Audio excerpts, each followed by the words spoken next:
फिर तो इसी के अंदर आएंगे साक्षात अभी तो अनंत शब्द है इसके अंदर नहीं आएंगे परम शब्द नहीं आएंगे इसमें 13-14 गुणस्थान लिखा है ना तो ये तो गुणस्थान अधिक होते हैं नहीं, गुणस्थान 22 कहेंगे तो 13-14 और सिद्ध भी साथ पर्याय पर्याय है ना। ये बंद है पर्याय है, इसलिए जो भी पर्याय हैं वो सब 3 भेदों में आएंगी। और जो पर्याय से रहित द्रव्य को जो ग्रहण किया पर्याय से पार, देखो परम शुद्ध निश्चय का विषय क्या लिया हमने, गुण भेद से रहित, ऐसा लिखा है ना, क्या लिखा है, भेद से रहित, पर्यायों से रहित, ऐसा सिद्ध द्रव्य है या सिद्ध अवस्था है, अवस्था है ना। तो जो अवस्था है वो पर्याय है और जो पर्याय है वो पहले वाले 3 भेदों में आ जाएंगे। जिसका आश्रय लिया गया है वो किस में जाएगा, हाँ वो परम है, जो आश्रय योग्य है वो परम शुद्ध निश्चय है क्या विषय। तो परम शुद्ध के अंदर तो खाली एक आत्मा ही होगी, हाँ मतलब वो जीव, हाँ शुद्ध आत्मा, शुद्ध आत्मा। लेकिन आत्मा को अगर हम राग द्वेष से सहित देख रहे हैं तो वो परम शुद्ध का विषय नहीं बनेगा। शुद्ध आत्मा को देखना, आत्मा को कर्मों से रहित, आत्मा का स्वभाव, जैसे हमारा स्वभाव केवल ज्ञान है, एक तो केवल ज्ञानी परमात्मा, केवल ज्ञानी परमात्मा वो कौन से न्याय का विषय बन जाएगा, साक्षात शुद्ध। और मेरा स्वभाव, आत्मा का स्वभाव केवल ज्ञान है, सर्वज्ञत्व शक्ति मुझ में है, ये परम शुद्ध निश्चय न्याय का विषय। स्वभाव को देखना, ये तो हर आत्मा का ही, हाँ हर आत्मा। जैसे 5 भावों में हम देखें, मतलब सब में लगा सकते हैं, 5 भावों में हम देखेंगे तो 5 भावों में परम शुद्ध निश्चय का विषय कौन सा भाव बनेगा, पारिणामिक भाव। उसमें भी पारिणामिक में भी कौन सा पारिणामिक, हाँ परम में जीवत्व, भव्यत्व तो पर्याय रूप है ना, भव्यत्व नहीं बनेगा, जो अनादि अनंत रहता है, हमेशा रहता है। हाँ देखो जो ये पर्याय है, अनंत पर्याय या सिद्ध पर्याय, ये अनादिकाल से है क्या, अनंत पर्याय अनादिकाल से, किसी पर्टिकुलर जीव की देखेंगे अनादिकाल से है क्या, अनादिकाल से नहीं, नई हुई है, इसका मतलब वो परम शुद्ध निश्चय का विषय नहीं बनेगा। परम शुद्ध निश्चय का विषय वो बनेगा जो अनादिकाल से है और अनंत काल तक रहेगा। अभी राग जो जीव में हो रहा है, कर्मों से हम हैं, कब से हैं कर्मों से सहित, अनादिकाल से हैं, तो वो परम शुद्ध निश्चय का विषय बन जाएगा। क्यों, क्योंकि अनंत काल तक हम कर्मों से सहित नहीं रहेंगे, अनादिकाल से तो कर्मों से सहित हैं लेकिन अनंत काल तक कर्मों से सहित नहीं रहेंगे, इसलिए वो भी अवस्था है। जो जो अवस्था है, पर्याय है, वो परम शुद्ध निश्चय का विषय नहीं बनेगा। वो बाकी 3, वो कैसी पर्याय है, अशुद्ध है, एक देश शुद्ध है कि पूर्ण शुद्ध है, उस हिसाब से, यानी पर्यायों को ग्रहण करने वाले बाकी सारे में, पर्यायों को, भेदों को, अवस्थाओं को। लेकिन जो पर्यायों को भी नहीं ग्रहण करता, भेदों को भी ग्रहण नहीं करता, जो देखता ही नहीं, जो समान देख रहा है, केवल सामान्य को देख रहा है, हाँ जो कोई किसी तरह का भेद देख ही नहीं रहा, वो कह रहा था परम शुद्ध। जैसे कल हमने उदाहरण लिया था ना, जैसे लेडीज की दृष्टि किस में होती है, लेडीज की दृष्टि पर्यायों पर होती है, चाहे गोल्ड लेने जाओ चाहे कपड़ा लेने जाओ, वो डिजाइन देखती है, कलर प्रिंट देखते हैं, सोने के आइटम में भी डिजाइन देखेंगे। लेकिन पुरुषों की दृष्टि कहाँ होती है, वो परम शुद्ध निश्चय के विषय पर उनकी दृष्टि होती है। उनके लिए सब समान है, कोई सी भी डिजाइन लो, कोई सा भी कुछ लो, लेकिन वो देखेंगे कपड़ा बढ़िया होना चाहिए। अगर कपड़ा ले रहे हैं तो डिजाइन में ज्यादा फर्क नहीं, कपड़ा अच्छा होना चाहिए, या सोना ले रहे हैं तो ठोस चीज, ज्यादा नग बिना बात लग रहा है, वजन बढ़ा दिया, इसमें मेकिंग ज्यादा लग रही है, देखते ना सारा हिसाब, वो पर्यायों पर उनकी दृष्टि नहीं है। तो वो सामान्य, वो केवल सोना देख रहे हैं कि शुद्ध सोना अपने को कितने में मिल रहा है, कितना मिल रहा है इसमें। तो जिसकी दृष्टि वो द्रव्य पे है, समझ में आ रहा है उदाहरण से, कि उसमें हम कोई डिजाइन ना गुणों का भेद देख रहे, ना अवस्थाएं देख रहे, बस उस द्रव्य पे दृष्टि। तो वो द्रव्य पे दृष्टि करने वाला है परम शुद्ध निश्चय में। और जो पर्यायों को देखते हैं वो बाकी के और, चाहे साक्षात हो, चाहे एक देश हो, चाहे शुद्ध जानेंगे। लेकिन अभी जब हमको देखो, जब अब पहले तो डिजाइन पसंद करेंगे, विशेष देखा हमने, पहले अपन जाएंगे दुकान पे, कुछ लेने गए, फिर अपन डिज़ाइन पसंद कर लेंगे, फिर अपन कहेंगे हमको ये पसंद आ रही है, फिर वो दिमाग लगाएंगे जेंट्स उसमें, फिर उसमें पूछताछ करेंगे इसमें कितना तो सोना है, कितने ये नग हैं, ये क्या है, फिर वो देखेंगे।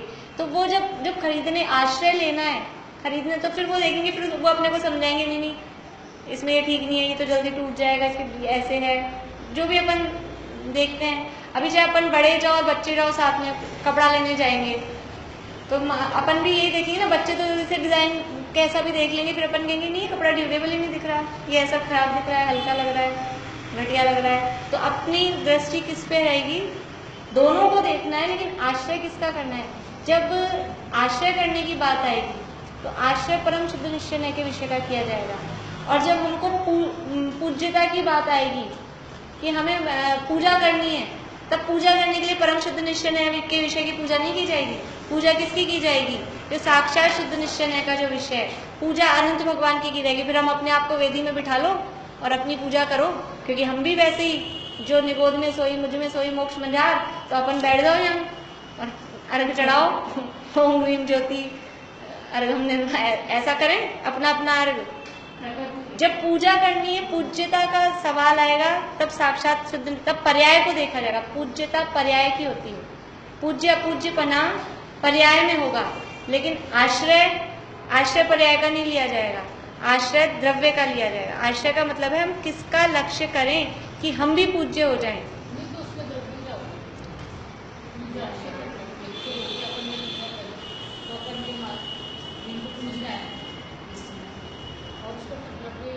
पूजा अवस्था की जा रही, वही मैं कह रही हूँ। पूज्यता देखो, अभी ऐसे हम सब समान हैं, हम सब स्त्री हैं, मनुष्य हैं, सब समान हैं ऐसे, लेकिन अब मुझे क्यों ऊपर बिठा दिया आपने, मुझे क्यों ऊपर बिठा दिया पढ़ाने के लिए, तो वो उसमें अब पर्याय की देखी जाएगी ना, कि आपको ज़्यादा नॉलेज है तो आपको यहाँ बिठा दिया।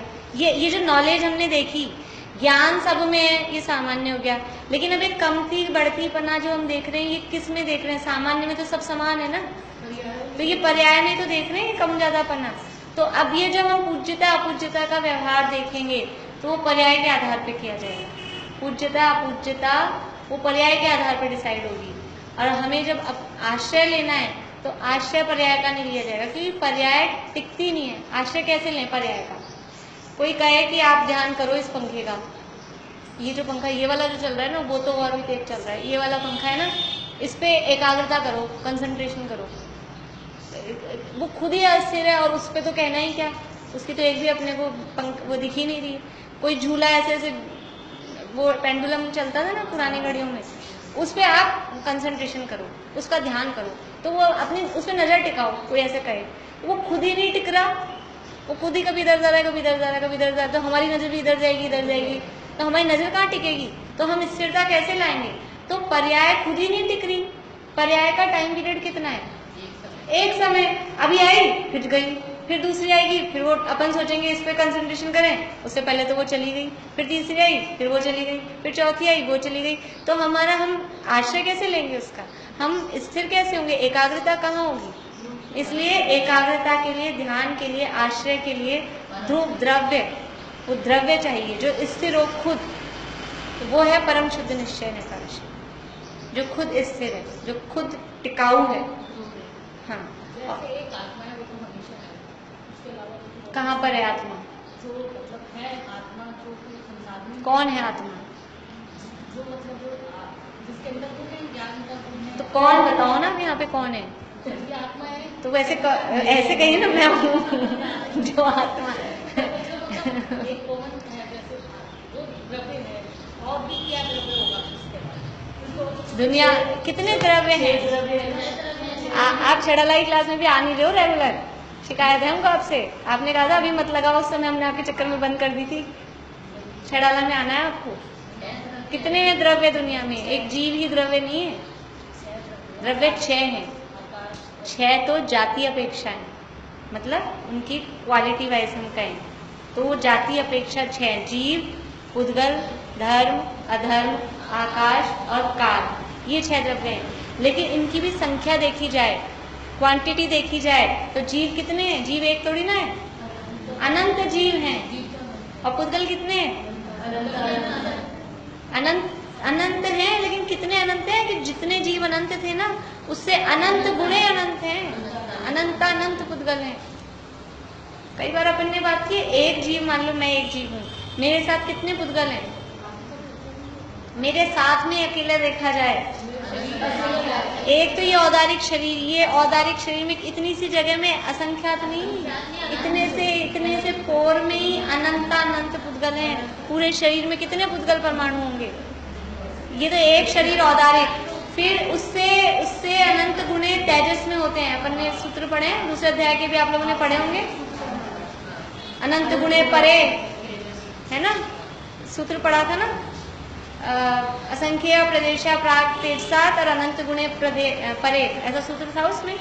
तो अनंत गुणे परमाणु फिर तेजस शरीर में, और उससे अनंत गुणे कार्बन शरीर, तीन शरीर है हमारे साथ में, अकेला एक शरीर थोड़ी ना है। ये तो मोटा दिख रहा है, इसमें अनंत परमाणु, फिर उससे अनंत गुणे तेजस शरीर में, उससे अनंत गुणे कार्बन शरीर में। ये तो इंटरनल बात हुई। उसके अलावा ये सब क्या है? ये पुद्गल ही तो है, ये सब जो हमारे साथ हैं। ये एक इतने से इसमें भी अनंत पुद्गल परमाणु है। तो इतनी बड़ी साड़ी में कितने जितने हैं, और जो आइटम हमारे साथ में, कितना पुद्गल एक के साथ ही है।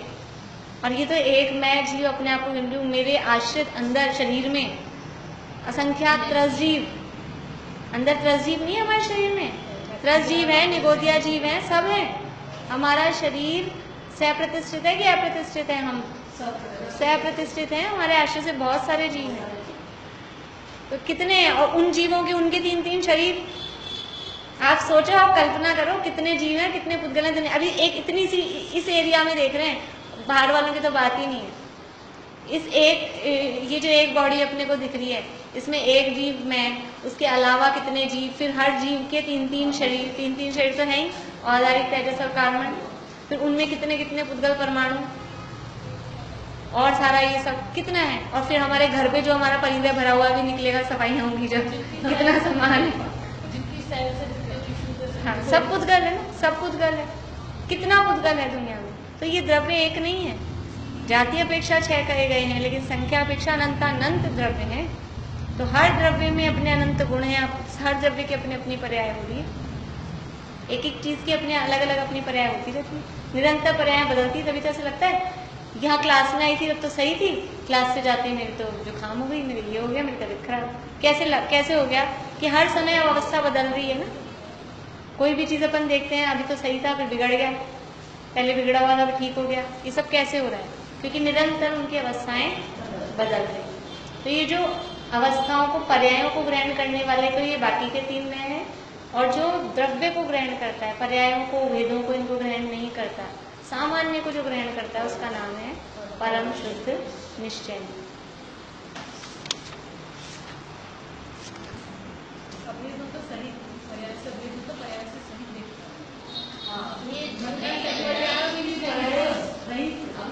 अभेद का मतलब, अभेद देख रहा है मतलब भेद नहीं कर रहा है, यानी कि सहित का मतलब तो ये हो गया कि फिर हम पर्यायों पे, अभेद का मतलब पर्यायों पे नजर नहीं डाल रहा। पर्याय हैं, अभेद का मतलब पर्याय हैं, गुण भी हैं, लेकिन जैसे वो चूड़ी की डिजाइन है, चैन की डिजाइन है, डिजाइन तो है, डिजाइन के बिना, पर्यायों के बिना द्रव्य मिलेगा कहाँ? अकेला सोना कहो मिलेगा कहाँ? लेकिन हमारी नजर उस डिजाइन पे नहीं है। नजर का मतलब समझ रहे? हमारी दृष्टि, आंख वाली दृष्टि नहीं अकेला, हाँ, हमारी, हम क्या देख रहे हैं उसमें से, ये है नजर। जैसे कि मान लो अपन संबंध, रिश्ते के लिए, लड़का लड़की के, अपने मान लो बच्चों के रिश्ते के लिए लड़की देखने गए, लड़का देखने गए, तो जो जिसकी शादी होने वाली है उसकी दृष्टि कहाँ होती है? शक्ल, चेहरे पे मतलब वो आकार प्रकार रंग रूप देखेगा। और हम बड़े लोगों की दृष्टि कहाँ होती है? वो परिवार देखेंगे और लोगों से ये पूछ के भी नेचर कैसा है, उनकी दृष्टि कहाँ होती है? वो खाली रंग पे नहीं जाते, वो खाली रूप पे नहीं जाते, खानदान कैसा है, और जिसको मनी माइंडेड हो वो देखेगा आसामी कैसा है, वो नजर कहाँ है? तो वो है उसमें, उसका रंग रूप भी है उसी समय, उसका धन दौलत भी है, उसका खानदान भी है, सब चीजें उस समय उसमें है। लेकिन एक की नजर रंग रूप पर है, एक की नजर खानदान पर है, एक की नजर उसकी धन दौलत पर है। तो ये दृष्टि कहाँ है? है सब उसमें। ऐसे ही परम शुद्ध निश्चय नय की दृष्टि रंग रूप पर, इन पर नहीं, वो केवल सामान्य स्वभाव द्रव्य है, सब एक से है, सब जीव समान है, बस वो ऐसा देखेगा। सब में ज्ञान है, अब वो ये नहीं देखेगा कि मति ज्ञान है कि अवधि ज्ञान है कि केवल ज्ञान है। शुद्ध पर्यायों से अभी साक्षात में, हाँ। यहाँ पे तो पर्याय से पार देख रहे हैं, तो हाँ। सामान्य द्रव्य देख रहे हैं। यहाँ पे जब पर्यायों से अभेद है, अभेद मतलब पर्यायों सहित देख रहे हैं। अभी यहाँ अभेद का मतलब है उस पर्याय सहित देख रहे हैं। पर आप परम शुद्ध में पर्यायों से अभेद पूछ रहे थे कि साथ में परम शुद्ध में समझ रही थी, तो बात परम शुद्ध की चल रही थी ना, इसलिए साक्षात में पूछ रही कि पर्यायों से अभेद देखा, मतलब पर्याय से सहित, हाँ साक्षात में सहित है, सहित, हाँ हाँ। मैं वो मेरे माइंड में परम शुद्ध की बात चल रही थी तो वो समझ में आया।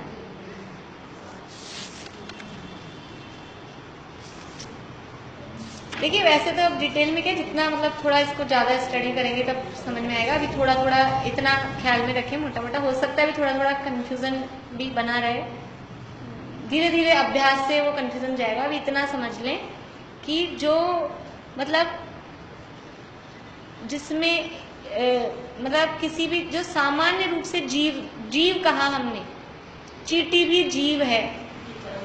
अब चींटी को अगर हम हाईलाइट कर रहे हैं तो वो उसकी अवस्था देख रहे हैं, लेकिन अगर हमारा लक्ष्य जीव पे है तो फिर वो परम शुद्ध निश्चय का विषय बन जाएगा। वाक्य वही होगा, सेंटेंस वही होगा, लेकिन फर्क कहाँ पड़ेगा, नया बदल जाएगा हमारी दृष्टिकोण पे। हम हाईलाइट किसको कर रहे हैं, हाँ उस पे बोलिए।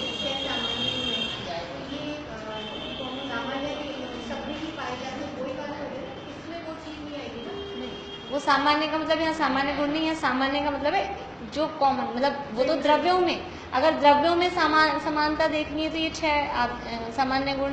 लेकिन ये हमारे जो नए हैं, अध्यात्म के नए हैं। अध्यात्म किसे कहते हैं, देखिए एक तो आगम के नए, कल थोड़ी सी बात की थी मैंने, आगम के नए और अध्यात्म के नए। द्रव्यार्थिक पर्यायार्थिक है ये आगम के नए, और निश्चय व्यवहार है ये अध्यात्म के नए। नैगम संग्रह आदि भी वो आगम के नए कहलाए। आगम के नए, द्रव्यार्थिक पर्यायार्थिक, क्योंकि यही हो सकता है अपने ग्रंथ में ही आगे कहीं द्रव्यार्थिक शब्द भी आ जाए।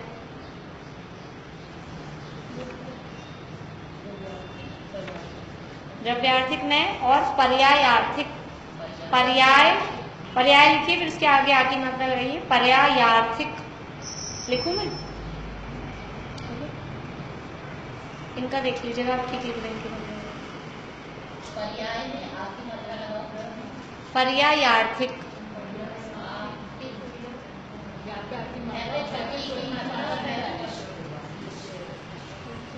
ये जो हम पढ़ रहे हैं, ये हम पढ़ रहे हैं अध्यात्म के नए। अध्यात्म किसे कहते हैं, अध्यात्म के नए में आगम के नए, नए दो प्रकार के, नयों का निरूपण 2 प्रकार से किया जाए, यानी नयों की शैली, मतलब दो तरह की शैलियां हैं, एक अध्यात्म शैली, एक आगम शैली। तो आगम शैली के नए हैं द्रव्यार्थिक नए और पर्यायार्थिक नए, और अध्यात्म शैली के नए हैं निश्चय नए और व्यवहार नए। हाँ, आगम है, आगम में 6 द्रव्यों की मुख्यता से वर्णन होता है। आगम में 6 द्रव्यों की मुख्यता से होता है, और जीव की कर्मों की अवस्थाओं की मुख्यता से वर्णन होता है, वो कहलाता है आगम, जिसमें 6 द्रव्यों की मुख्यता से वर्णन हो और जीव की कर्म सहित अवस्थाओं की मुख्यता से वर्णन हो। 6 द्रव्यों की मुख्यता से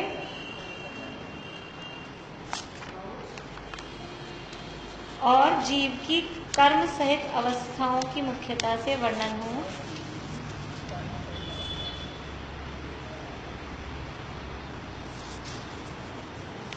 वो कहलाता है आगम। कर्म सहित अवस्थाओं की मुख्यता से वर्णन हो, वह आगम कहलाता है। और अध्यात्म किसे कहते हैं, जिसमें आत्मा की मुख्यता से वर्णन हो, वह अध्यात्म कहलाता है।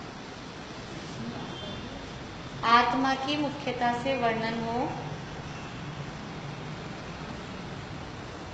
वह अध्यात्म कहलाता है। अध्यात्म का ही दूसरा नाम परमागम भी है। परमागम शब्द बोलते हैं, अध्यात्म का ही दूसरा नाम परमागम भी है।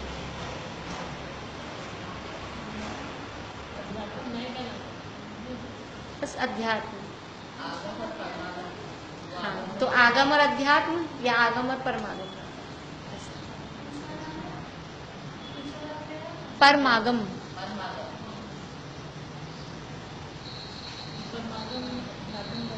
हाँ, अध्यात्म बोले या परमागम बोले एक ही बात। तो ये निश्चय और व्यवहार जो नए की बात हम कर रहे हैं, ये अध्यात्म के नए, मतलब इसमें आत्मा की मुख्यता से बात चलेगी। इसको हम दूसरे द्रव्यों पे लगाना चाहें, 6 द्रव्यों पे, तो कभी लग भी जाएंगे, कभी नहीं भी लग पाएंगे, क्योंकि ये नए कौन से हैं, ये आत्मा की बात करने वाले हैं। अध्यात्म का मतलब है कि कुछ भी बात करो, दूसरे की भी बात करेंगे, लेकिन उसमें एक पार्टी आत्मा, जीव स्वयं होना चाहिए। भले ही फिर हम दूसरे की तो बात करेंगे कि जीव को शरीर सहित देख रहे हैं, जीव को शरीर रहित देख रहे हैं, तो शरीर तो आएगा, लेकिन मैं भी होनी चाहिए उसमें एक पार्टी। अध्यात्म का मतलब है एक पार्टी मैं। जैसे कि मैच चल रहा होता है, कौन से मैच में इंटरेस्ट आता है हमको तो नहीं आता होगा ज़्यादा, लेकिन बच्चों को जिसमें आता है कि जिसमें एक पार्टी इंडिया हो, बाकी 2 किसी में भी चल रहा हो, तो इतना इंटरेस्ट नहीं आता। बट देख लें टाइम पास करने के लिए, वो बात अलग है, लेकिन इंटरेस्ट से बिल्कुल जी जान लगा के जिसमें बैठ के देखेंगे, वो एक पार्टी इंडिया होनी चाहिए। तो अध्यात्म में एक पार्टी ही अपन इंडिया में, एक पार्टी मैं होती है, वो कहलाता है अध्यात्म। ठीक है, तो ये निश्चय नय की बात हुई। निश्चय नय कैसा कथन करता है? निश्चय नय आत्माश्रित, और कल बहुत सारे बताए थे ना, बोलिए। अभेद का कथन करता है, आत्माश्रित कथन करता है, असंयोगी कथन करता है। लिखे थे ना कल सारे पॉइंट। हाँ, जो द्रव्य जिस द्रव्य के भाव को उसी द्रव्य का कहता है। क्या हुआ, सब चुपके से मिल ली ना?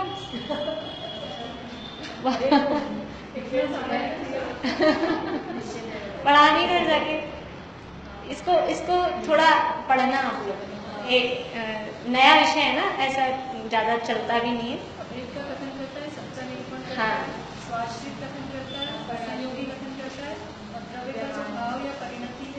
उसे उसी की कहता है।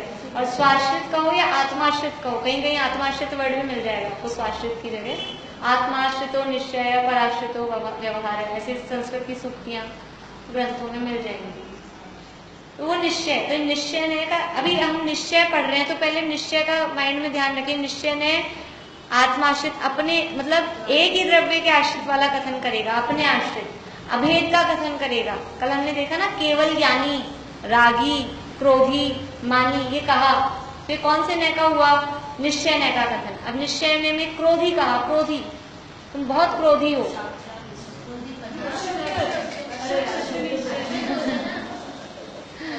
क्रोधी कहा, तो क्रोध शुद्ध अवस्था है क्या शुद्ध अवस्था है? अशुद्ध नहीं है। कंफ्यूजन, देखो कंफ्यूजन नहीं, एक बार कंसेप्ट ध्यान में रख लीजिए। देखो 4 बातें हैं। एक तो केवल आत्मा देखना है, वो चला गया परम शुद्ध निश्चय, आत्मा है, जीव सामान्य रूप से। फिर आत्मा की पूर्ण शुद्ध अवस्था, पूर्ण शुद्ध अवस्था कौन सी? अनंत सिद्ध है, बस पूर्ण शुद्ध अवस्था, वो साक्षात शुद्ध में चल जाएगी। साक्षात दिख रहे हैं कि शुद्ध है, नाम से समझ में आ रहा है साक्षात शुद्ध, कि जिनको देखते ही किसी को कोई कंफ्यूजन नहीं होगा। जो गृहस्थ अवस्था में सम्यक दृष्टि है, उसमें तो बाहर से पता चले ना चले कि भाई ये सम्यक दृष्टि है कि नहीं है, लेकिन भगवान तो साक्षात दिखते हैं ना, इसलिए वो है साक्षात शुद्ध निश्चय का विषय। केवल ज्ञानी आत्मा, केवल ज्ञानी परमात्मा, ये ऐसा कहा, ये साक्षात शुद्ध निश्चय। ये भी साक्षात ही है ना। चौथे काल में भी आपको क्या दिखेगा? समौर क्षण में आप जाओगे तो भगवान की आत्मा दिखेगी क्या आपको? बताओ क्या दिखेगा समौर क्षण में? वही दिखेंगे, ये शांत राग रुचि भी परमाणु विश्वम निर्पापित, उनके परमाणु ही तो दिखेंगे, वही तो दिखेगा। और क्या दिखेगा? अभी भी वही दिख रहा है, अभी भी वही दिख रहा है। आत्मा तो नहीं दिखेगी वहाँ पे ना। वो वहाँ अपन तो फिर भी आपस में बोलते चलते दिखते हैं, वहाँ तो वो ऐसे ही दिखने वाले हैं ना, उनके मुंह हिलेंगे।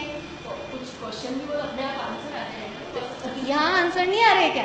यहाँ अगर आप वास्तव में अनंत भगवान के दर्शन करें, वास्तव में भाव पूर्वक, तो बिल्कुल सब समाधान होने वाले हैं। यहाँ भी किसी भी रूप में जिन मंदिर समर्षण से कम नहीं है, उतना ही महात्म्य है। और अगर आपकी पात्रता में कमी है तो वहां भी जाके समाधान नहीं होगा, और आपकी पात्रता है तो यहाँ भी समाधान होगी। ये कमी तो यहाँ है, ये पंचम काल में हम इसलिए जन्मे हैं कि कमी यहाँ उपादान में है, इसलिए हमको लग रहा है कि हमको यहाँ, वहाँ उपादान में जागृति होती है। अभी वो मारीची का उपादान में गड़बड़ थी, समर्षण में बैठे बैठे बाहर निकल आए। एक महावीर भगवान के समर्षण में से वो मक्खली गोशाल नाम आता, इतने दिन तक बैठे रहे, 65 दिन तक, 66 दिन के बाहर आ गए। उपादान की कमी है। जिन मंदिर में समर्षण में कोई कमी नहीं, कोई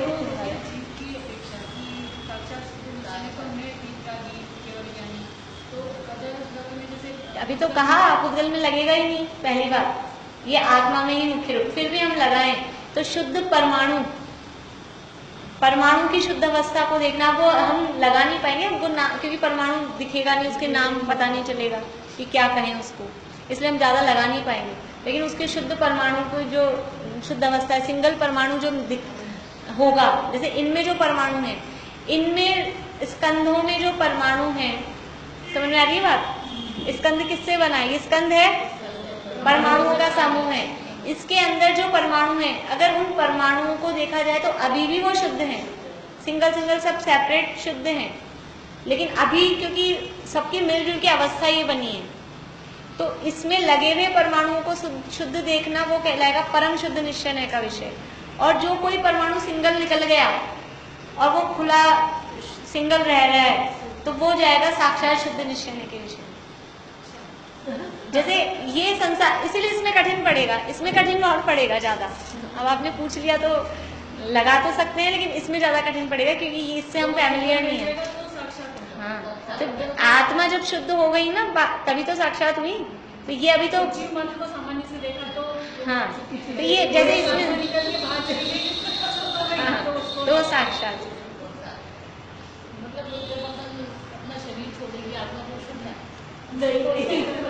अब शरीर में रहते हुए भी आत्मा शुद्ध है, शरीर में रहते हुए भी शुद्ध है, ऐसा देखना, ऐसा देखना ये परम शुद्ध निश्चय है। परम शुद्ध निश्चय कहेगा कि आत्मा शुद्ध, शरीर में रहता हुआ भी शुद्ध ही है अभी।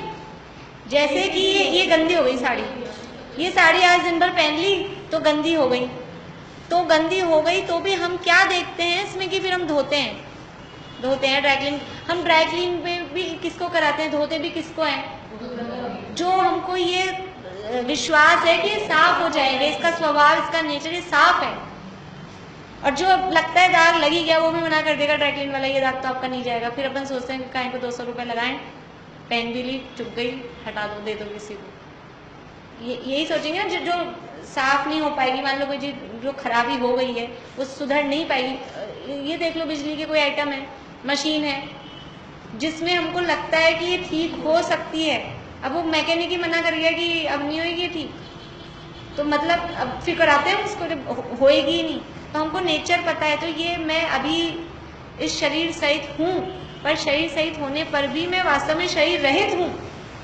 शरीर के सहित होते हुए भी अपने आप को शरीर से रहित, कर्मों से लिप्त होते हुए भी अपने आप को कर्मों से लिप्त कौन देखता है, कैसे देखते हैं, किस दृष्टि से देखते हैं?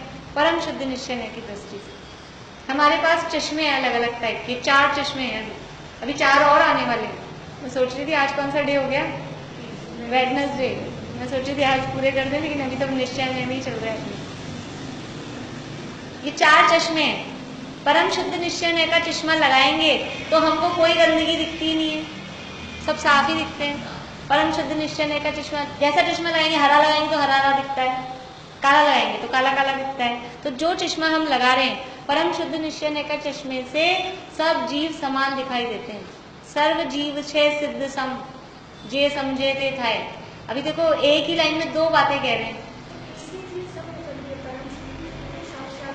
हाँ, चश्मा कौन सा लगाया आपने? इसीलिए कल एक बात कही थी, वस्तु में नए नहीं है, नए लग रहे हैं आपके ज्ञान, मतलब चश्मे में, ज्ञान में या वाणी में, आप उसको क्या कह रहे हो, आप उसे क्या देख रहे हो।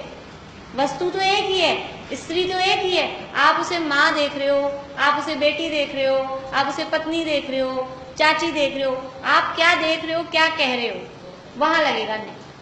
समझ में आ रही बात? एक ही लाइन बोली हमने, सर्व जीव छे सिद्ध सम, लाइन है ये किसी उसकी पाठ की, हाँ श्रीमद जी की है। सर्व जीव छे सिद्ध सम, ये एक आधा पार्ट हुआ उसका। उसके आगे क्या है, जे समझे ते थाय, यानी सभी जीव सिद्धों के समान हैं, जो समझते हैं वो हो जाते हैं। तो जब आप कह रहे हो कि सिद्ध समान है, तो ये इतनी हाफ जो लाइन है, ये कौन से नए का विषय है? परम शुद्ध। सर्व जीव छह सिद्ध, सब जीव सिद्धों के समान है, कोई बात नहीं, थोड़ी एक्सरसाइज करनी पड़ेगी अभी, थोड़ी एक्सरसाइज करनी पड़ेगी, अपने को कोई जल्दी कोर्स पूरा तो करना नहीं है। सभी जीव, जीव मात्र को देखा ना, आप लोग ढूंढना थोड़ी सी अपनी, अब 3-4 दिन गैप रहेगा ना इस क्लास का, तो कुछ भी अब आप लोग, मैं क्या कहूँ कि आप लोग एक पूजा पढ़ना घर में बैठ के ही, मंदिर में जैसे भी हो पूजा, कोई पाठ, उसमें ये खोजने की कोशिश करना, और आप उसमें अंडरलाइन करके यहाँ ये न लगेगा या ये न लगेगा, फिर यहाँ लाके अपन डिस्कस करेंगे कि हमने सही छाटा है क्या।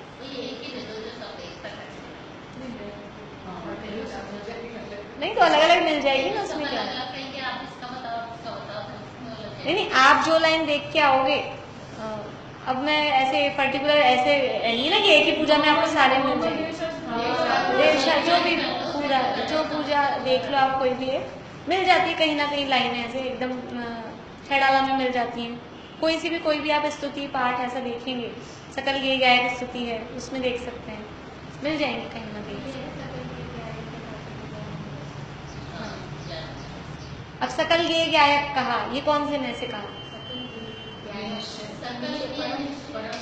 एक शब्द पे नहीं लेना, सकल गे गायक ये पूरा एक चीज हुई, अकेला गायक नहीं। अनंत भगवान हो गए सकल गे गायक, तो साक्षात शुद्ध निश्चय का विषय, ऐसा अकेला गायक शब्द नहीं, थोड़ा उसका अर्थ पूरा लेना है ऐसा।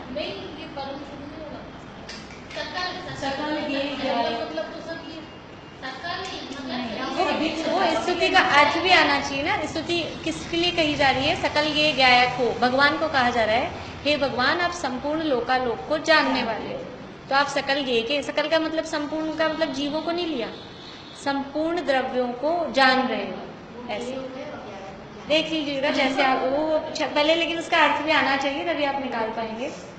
देखिएगा जैसे भी हो, मैं क्या बता रही थी, सर्व जीव छे सिद्ध सम, ये कहा तो सभी जीव सिद्धों के समान है, मतलब परम शुद्ध निश्चय से कहा। फिर कहा जे समझे ते थाय, अब इस लाइन में क्या कह रहे हैं? जो ऐसा समझते हैं वो सिद्ध हो जाते हैं। तो अब ये पर्याय की बात हो गई, हाँ अब ये पर्याय की बात हो गई। पहले द्रव्य स्वभाव की बात कर रहे थे हाफ लाइन में, आधी लाइन में द्रव्य स्वभाव की, और बाकी की आधी लाइन में अब कह रहे हैं पर्याय की। तो ऐसे मिक्स हो के जिनवाणी में, पूजाओं में, स्तुतियों में इस तरह से मिक्स हो के बातें चलती है, तो अपन अभिप्राय समझना पड़ता है, किस अभिप्राय से क्या। देखिए तो परम शुद्ध निश्चय ने द्रव्य को पर्यायों से पार, अभेद, अखंड इस तरह से देखता है। फिर साक्षात शुद्ध निश्चय ने, साक्षात शुद्ध निश्चय से जीव पूर्ण शुद्ध पर्यायों से सहित दिखाई देता है। अभेद मतलब उससे सहित, यानी केवल ज्ञानी जीव, केवल ज्ञानी परमात्मा, सर्वज्ञ परमात्मा, वीतरागी, वीतराग सर्वज्ञ हितंकर, भविजन की अब पूरो आस, कौन से नए का कथन है? साक्षात शुद्ध निश्चय है। ऐसे ये अभी स्तुति में मिल गया ना।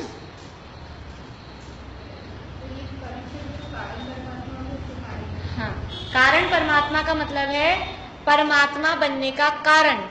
परमात्मा बनने का कारण कौन है? कि अपना स्वभाव, मैं स्वयं, वो कहलाएगा कारण परमात्मा।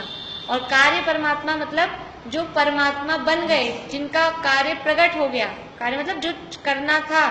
देखो मिट्टी, मिट्टी है कारण, और घड़ा बन गया कार्य। मिट्टी तो कारण है, मिट्टी को अगर अपन परमात्मा वर्ड उसमें साथ में है तो मिट्टी तो है कारण परमात्मा। घड़े बनने का कारण कौन है? कुम्हार नहीं है। घड़े का कारण कौन है? मिट्टी। वो जो उसका कारण है वही परमात्मा है। हम अपने मतलब अपने जो बोलते हैं ना विधाता, अपने को बनाने वाले हम स्वयं ही है। घड़े को बनाने वाला कौन है? वो मिट्टी खुद ही है जो उस रूप बनती है। घड़े रूप कौन बन रही है? जो उस रूप बन रही है वही उसका विधाता है। तो भगवान रूप कौन बनेंगे? अरहंत भगवान रूप हम स्वयं बनेंगे। तो हम अपने कारण स्वयं हैं। तो हम कारण परमात्मा, तो मैं आत्मा, शुद्ध आत्मा।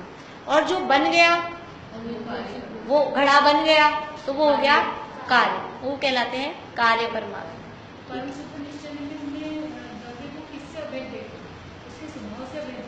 हाँ, मतलब उसमें ऐसे देखो, शिकंजी होती है, शिकंजी में क्या क्या डलता है? 3-4 चीजें तो डलती है मिनिमम, और नींबू, चीनी, पानी, नमक समझ लो, ये तो डलता ही। नमक को भी छोड़ो तो 3 चीजें तो डलेगी।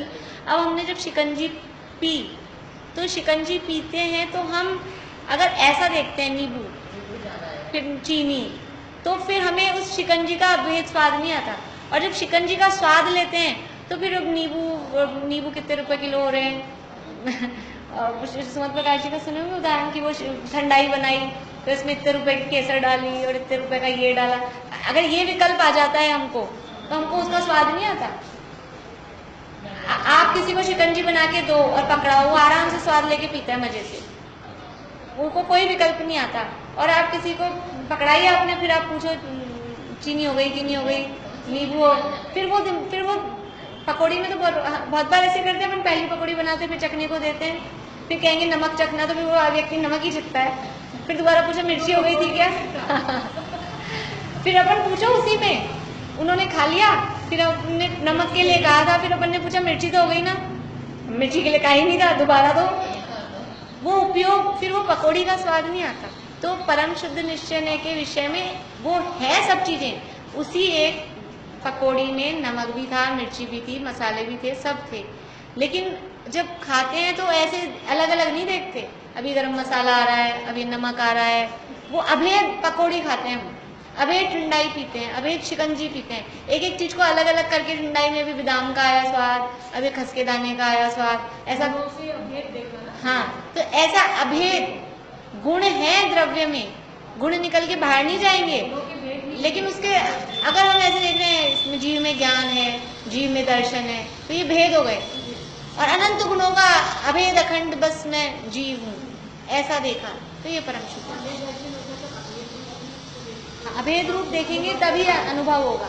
किसी भी चीज का अनुभव, चाहे ठंडाई का हो, पकौड़ी का हो, चाहे आत्मा का हो, चाहे पौद्गलिक हो, चाहे अपने आत्मा का हो, अभेद देखेंगे तभी उसका अनुभव होगा। भेद कर देंगे तो ये पंखे की हवा कब आ रही है? देखो, ये जिसमें अभी 3 दिख रही है ना हमको, उसकी हवा नहीं आ रही, चल रहा है यद्यपि, लेकिन वो 3 दिख रहे हैं ना थोड़े थोड़े, और जिसकी हवा का अनुभव हम कर रहे हैं तो 3 दिखना बंद हो गया। भेद खत्म हो जाएंगे तभी अनुभव होगा। और 3 तो दिखी नहीं रही, 3 दिखाओ, तो 3 कब दिखेंगे? कि जब वहां से स्विच ऑफ होगा। तो जब वो अनुभव, हवा का अनुभव बंद हो जाएगा, तब वो भेद दिखेंगे। भेद दिख रहे हैं तब तक हवा का अनुभव नहीं है, और अनुभव है तब अनुभव के काल में भेद नहीं। सारा प्रोसेस ऐसे ही है। आत्मा के अनुभव का प्रोसेस भी है। अगर अपने को भेद दिख रहे हैं, ध्यान करने बैठेंगे, और जब तक ये विकल्प तो आएंगे ही। पिंडस्थ पदस्थ रूपस्थ रूपातीत में हमने देखा, वो उसमें हमने जम्बूद्वीप जितना वो बनाया, समुद्र बनाया, फिर कमल बनाया, किया था ना वो सारे ध्यान में, अपन ने ध्यान के भेदों में। तो जब तक ऐसे कमल दिख रहा है, फिर वो यहाँ अग्नि जल रही है, तब तक वो अनुभव नहीं हो रहा है, वो विकल्प ही चल रहे हैं। और पर वो उपयोग को एकाग्र करने का एक साधन था। अब उसके माध्यम से अब हम अपने में निर्विकल्प हो जाएं, अभेद को देखें। अभेद को देखें मतलब कुछ नहीं सोचना, कुछ नहीं जानना, ऐसा हो जाए, तब जाके विषयों का स्वाद लेना हो। 5 इंद्रियों के विषयों का स्वाद, एक एक इंद्रिय का देख लो, स्पर्शन, रसना, घ्राण, चक्षु, कर्ण, 5 इंद्रियों के विषयों का स्वाद लेना हो, वो भी निर्विकल्प होके होता है। विकल्प आते रहते हैं ना, जब तक वो स्वाद नहीं होता, विषयों का भी स्वाद नहीं आता है। और आत्मा का अनुभव करना हो तो भी वो निर्विकल्प होके होता है, किसी भी तरह वो सहज ही होता है, सहज ही होता है। तो समझ में आया बात? थोड़ी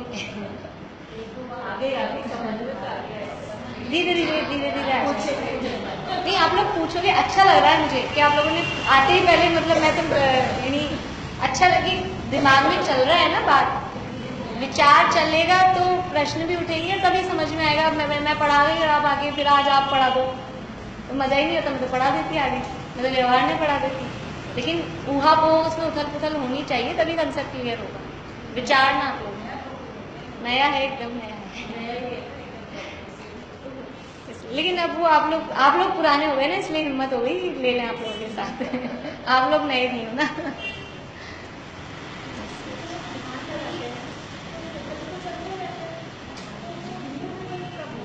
अभी तक हुए नहीं ना हमने विकल्प आज। चक्कर तो यही है, जब ये विकल्प खत्म होंगे।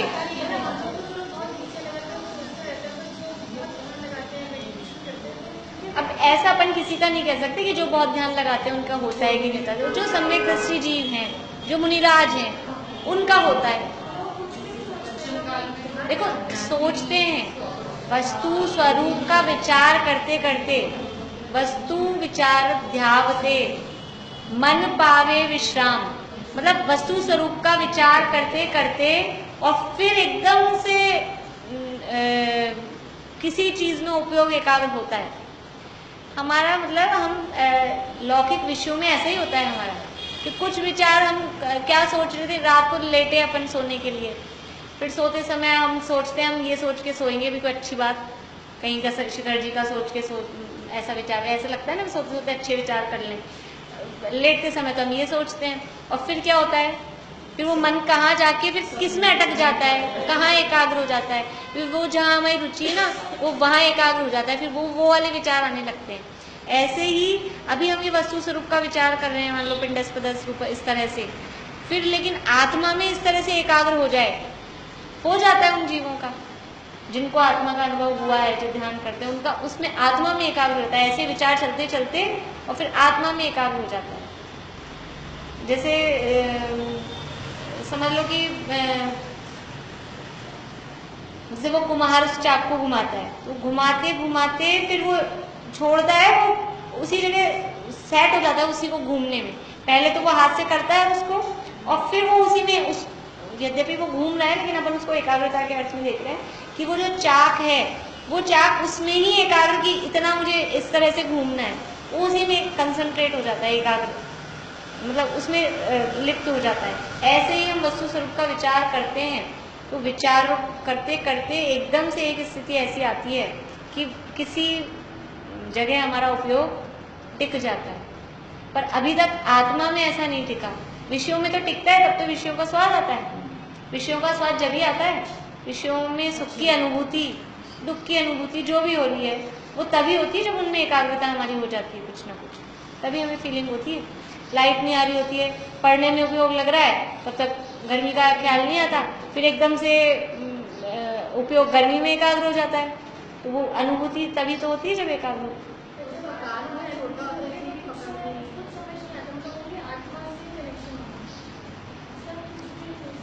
वो जो इनिशियल स्टेज पे बहुत कम टाइम के लिए होता है, लेकिन वो कुछ क्षणिक बहुत ऐसा लगता है जो आज तक कभी ऐसा फील नहीं हुआ, वो आनंद आत्मा होता है। फिर बाद में तो यही जो हमारा तत्वाभ्यास है, ये जो मान्यता है, जो श्रद्धान है कि मैं जीव हूँ, मैं आत्मा हूँ और परद्रव्य सुख दुख का कारण नहीं है, शरीर अलग है, इस तरह की जो ये अपने श्रद्धान है, वो श्रद्धान मेंटेन रहता है, उसके आधार पर फीलिंग बनी।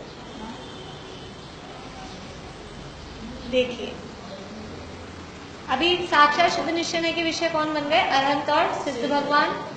और जो शायिक सम्यक दृष्टि है, तो शायिक सम्यक दृष्टि जो चौथे गुण स्थान में हो या कोई से भी ऊपर के गुण स्थानों में, तो शायिक सम्यक दर्शन है वो भी श्रद्धा की अपेक्षा से साक्षात शुद्ध निश्चय का विषय बनेगा, शायिक सम्यक दर्शन।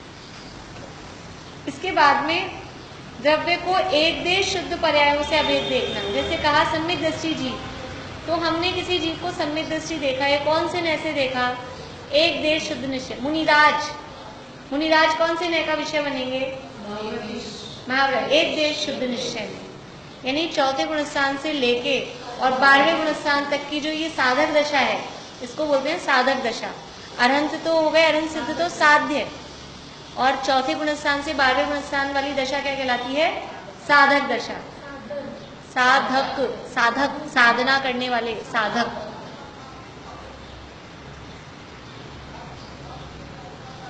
इसके बाद में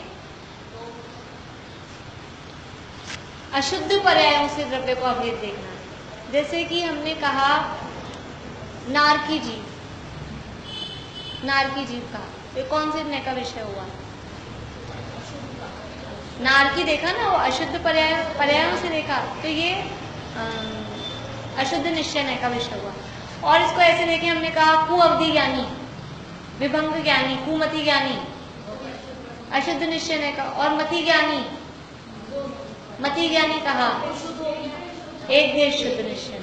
मति ज्ञान वो सम्यक ज्ञान, और कुमति ज्ञान वो मिथ्या ज्ञान, कुअवधि ज्ञान वो मिथ्या ज्ञान। ठीक है। मने परे ज्ञानी मुनिराज एक देश शुद्ध निश्चय के विषय। तो जो शुद्ध पर्याय हैं वो बन जाएंगी, एक देश शुद्ध पर्याय है वो एक देश शुद्ध निश्चय का विषय बन जाएंगे, उससे अभेद देखना। और अशुद्ध पर्यायों से जीव को अभेद देखना वो अशुद्ध निश्चय का विषय हो जाएगा। अभी ये आपको विषय 4 समझ में आ जाएंगे ना। तो ऐसे ही इसमें से जो एक देश शुद्ध निश्चय का विषय है और जो जाना जो साक्षात शुद्ध निश्चय का विषय है, 2, ये दोनों अपने व्यवहारने में भी आएंगे। यही विषय साक्षात और एक देश, और अशुद्ध वाला आएंगे, उसके भेद थोड़े अलग टाइप से बनेंगे, वो भी आएगा विषय। लेकिन ये 2 तो ऐसे कैसे आएंगे। तो बस उसमें फर्क क्या होगा कि हम अगर अभेद देख रहे हैं, क्योंकि अभेद सो निश्चय और भेद सो व्यवहार। अगर हम इसको अभेद करके देखेंगे तो वो निश्चय का विषय बनेगा, और इसी अवस्था को हम भेद करके देखेंगे तो वो व्यवहारने के विषय बनेंगे। अब अभी व्यवहारने में छेड़ नहीं रही, तो व्यवहारने के भी 4 भेद बनेंगे इसी तरह से। अशुद्ध निश्चय के भेद नहीं, अशुद्ध निश्चय एक ही प्रकार का, जितनी अशुद्ध अवस्थाएं हैं वो सब एक। संसारी का जीव को संसारी जीव, जो हमने ये भेद किए जीवों के, तो हमने कहा संसारी जीव 2 प्रकार के होते हैं, त्रस और स्थावर। तो संसारी जीव कहा कौन से नए से? अशुद्ध निश्चय। ठीक है ना। अब जीव को त्रस कहा, जीव को ही त्रस कह देते हैं, जीव को पर्याप्त तक कह देते हैं। ये सब क्या है? अशुद्ध निश्चय। अशुद्ध निश्चय के विषय है। जीव को स्थावर कहना, जीव को वनस्पति का एक कहना, ये सब क्या है? व्यवहार में भी होगा, लेकिन अभी हम जीव को अभेद, अभी हम निश्चय ही पढ़ रहे हैं ना खाली, यही कह रहे, यही चीजें व्यवहार में भी जाएगी। लेकिन अब वो उसमें फर्क क्या पड़ेगा कि हम वही हमारा देखने का नजरिया, हम भेद को हाईलाइट कर रहे हैं कि अभेद को हाईलाइट कर रहे हैं, उस पर फर्क पड़ेगा। अशुद्ध जीव को अशुद्ध पर्यायों से सहित देखना अशुद्ध निश्चय कहलाता है। हाँ वही बात है, अशुद्ध पर्यायों से जीव को अभेद देखना।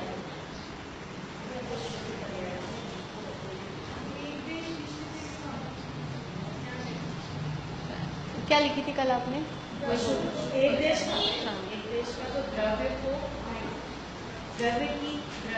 एक देश आंशिक शुद्ध पर्याय से अभेद देखना, एक देश शुद्ध निश्चय। आंशिक शुद्ध पर्यायों से द्रव्य को अभेद देखना, या द्रव्य को आंशिक शुद्ध पर्यायों से, कहीं भी आगे पीछे लिख लीजिए। द्रव्य को आंशिक शुद्ध पर्यायों से या एक देश शुद्ध पर्यायों से द्रव्य को अभेद करके देखना, वो एक देश शुद्ध निश्चय कहलाता है। मैं दुखी हूं, ये दुखी जीव, ऐसा कहा अशुद्ध निश्चय ने। दुखी, ये मैं सुखी, दुखी, मैं रंग राव, अभी सब कौन से नए के विषय हैं? उसने जीव को अभेद कर दिया ना, ये जीव दुख वाला है, जीव को बहुत दुख है, ऐसा कहा, ये रहेगा व्यवहार में भेद। लेकिन जीव को ही दुखी, जीव रागी, जीव मानी, ऐसा। देखो समय साल में एक गाथा आती है, क्रोधोपयोगी क्रोध है, मानोपयोगी मान है, मायोपयोगी माया है, लोभोपयोगी लोभ है। क्या कहा? वैसे इसको एवं भूत में भी लेते हैं हम, लेकिन अभी अपन यहाँ निश्चय में भी घटाते हैं इसको, कि क्रोध से जो युक्त है, क्रोधोपयोगी, जब जीव क्रोध से युक्त है, तो हम तो अभी क्या कह रहे हैं? क्रोधी। वहां क्या कहा? क्रोधोपयोगी क्रोध, ये क्रोध है। जैसे हम कहते हैं गाड़ी में, अभी गाड़ी खोलेंगे, धूप में खड़ी है, ये तो आग है, ये गर्म हो रही है, इतना बड़ा नहीं कहेंगे, आग है बिल्कुल, ऐसा कहते हैं ना। उसको उससे अभेद देखा। अब आग कैसे कहा हमने? उसको अभेद देखा।